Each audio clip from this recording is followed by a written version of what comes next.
Niemand rechnet mit diesem Einmarsch, der mit angeblichen Erbansprüchen begründet wird.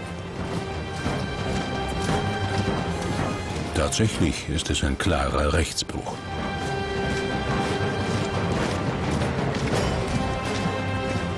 Maria Theresia hat dem zunächst nichts entgegenzusetzen. Für Friedrich eine leichte Beute, doch von hohem Wert. Auf geht's. Denn Schlesien mit der Oder als Lebensader ist nicht nur strategisch bedeutsam. Es ist auch eine reiche Provinz mit einer florierenden Wirtschaft. Die Stadt Breslau mit ihrer Universität, der Leopoldina. Was heißt es für die Habsburgerin Maria Theresia, all das zu verlieren? Sie weiß, dass sie diesen dreisten Raub des bösen Mannes, wie sie sagt, nicht hinnehmen darf. Doch wer kann ihr helfen? Sie hat gesagt, ich habe diese Aufgabe und ich werde alles tun, sie zu erfüllen. Und da hat sie dann den Ausweg gesehen in Ungarn. Von den Ungarn, deren Krone sie trägt, verspricht Maria Theresia sich Hilfe, Geld und Truppen. Mit dem Sohn im Arm will sie die Herzen der Ungarn erweichen. Was wird sie sagen? Warten wir es ab. Die Zeit drängt. Von allen verlassen, flüchten wir uns einzig zu der alten, angestammten Tugend der Ungarn, ihrer Treue. Vertrauen wir uns und unsere Kinder an. In dieser gegenwärtigen Gefahr muss ohne Zögern Rat geschafft, das Schwert ergriffen werden, um unsere und des Reiches Feinde zurückzudrängen.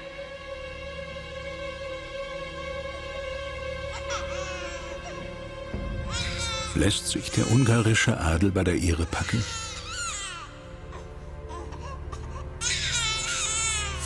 Er tut es. Und erhält dafür mehr Rechte. Die Hilfe der Ungarn war eine wirkliche Rettung.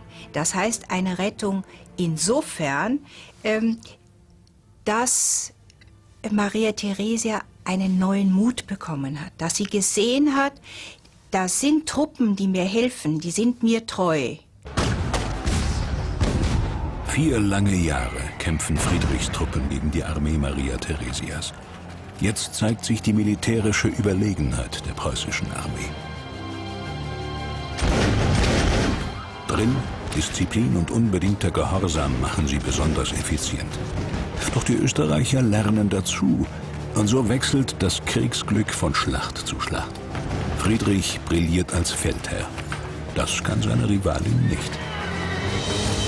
Da schickt der Preußenkönig ihr ein Angebot.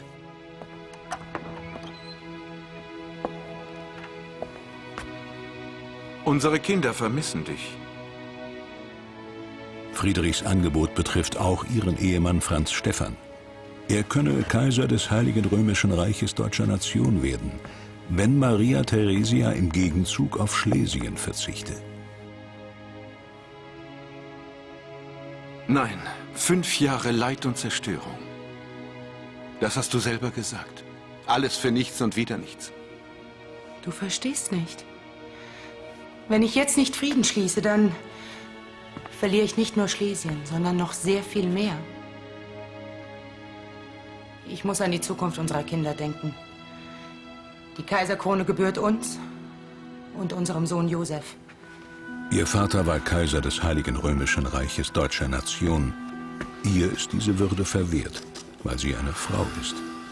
Nun soll ihr Mann die Krone tragen. Und dafür muss sie sich mit Friedrich arrangieren. Und Schlesien hole ich mir später zurück. Die Kaiserkrone. Wer sie trägt, der soll im Reich für Recht und Frieden sorgen. Franz Stephan erhält sie. Doch seine Frau ist die heimliche Kaiserin. Sehr typisch für Maria Theresia war, dass sie ihren Mann, den sie ja wirklich von Herzen geliebt hat, nicht bei der Krönung begleitet hat, also nicht neben ihm niedergekniet ist. Nein, sie ließ ihn ganz alleine, war unter den Zuschauern und hat ihm zugejubelt und hat sich gefreut. Aber sie hat ganz klar demonstriert, ich bin nicht die Frau des Kaisers, das interessiert mich eigentlich gar nicht, sondern ich bin die Herrscherin. Auch Friedrich II. Lässt sich bejubeln, denn Preußen ist nun auf dem Weg zur Großmacht. Selbst in anderen Teilen des Reiches wird der König gefeiert, als Friedrich der Große. Doch der Krieg hat ihn gezeichnet und viele Opfer gefordert. Nun soll auch seine Hauptstadt wachsen. Was seine Vorfahren begonnen haben, will er vollenden. Friedrich träumt von einem Spree-Athen im Märkischen Sand. Bei seinem Regierungsantritt leben hier 100.000 Menschen. Berlin ist eine Einwandererstadt. Allein 7.000 Hugenotten, protestantische Flüchtlinge aus Frankreich, haben hier eine neue Heimat gefunden. Jeder soll nach seiner eigenen Fasson selig werden, sagt der König. Und spricht sogar davon, auch eine Moschee bauen zu lassen. Die Stadt ist weltoffen. Die Akademie der Wissenschaften, die erste auf deutschem Boden, hat ihren Sitz in Berlin. Unter dem Preußenkönig erfährt die Stadt eine kulturelle und wirtschaftliche Blüte.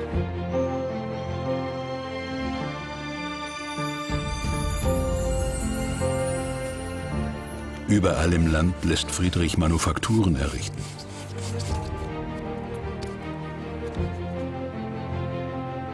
In ihnen arbeiten Hunderte von Menschen, auch Frauen. Niemand soll untätig sein. Das überprüft der Monarch mitunter höchstpersönlich.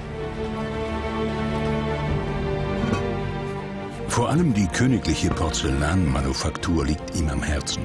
Garantiert sie doch beachtliche Profite.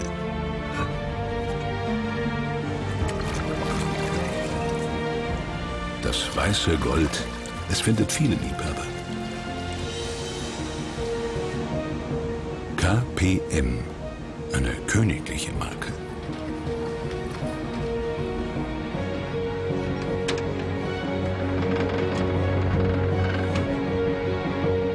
Friedrich ist die Großstadt bald zu turbulent.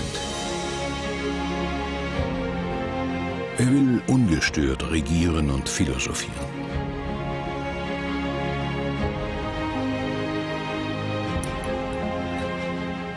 Auf einem Weinberg bei Potsdam lässt er ein neues Schloss bauen, nach eigenen Plänen.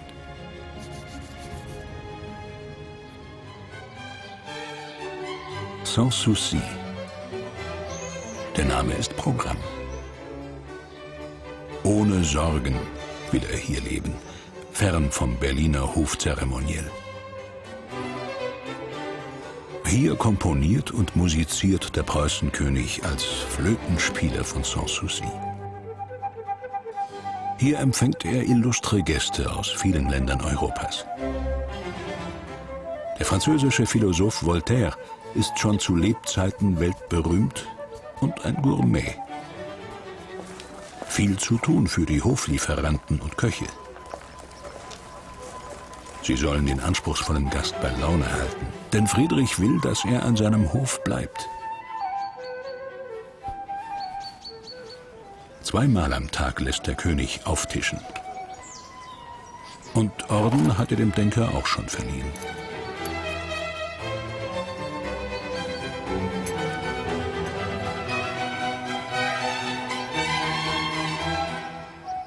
Zwölf Köche aus Frankreich, Italien, Russland, England und aus deutschen Landen sollen aus all dem Delikatessen zaubern.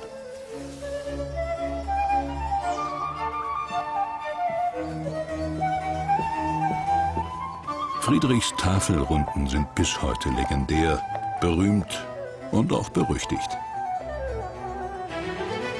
Seine Gäste sind meist Offiziere und Gelehrte. 7 bis 10 Personen. Gesprochen wird nicht Deutsch, sondern Französisch.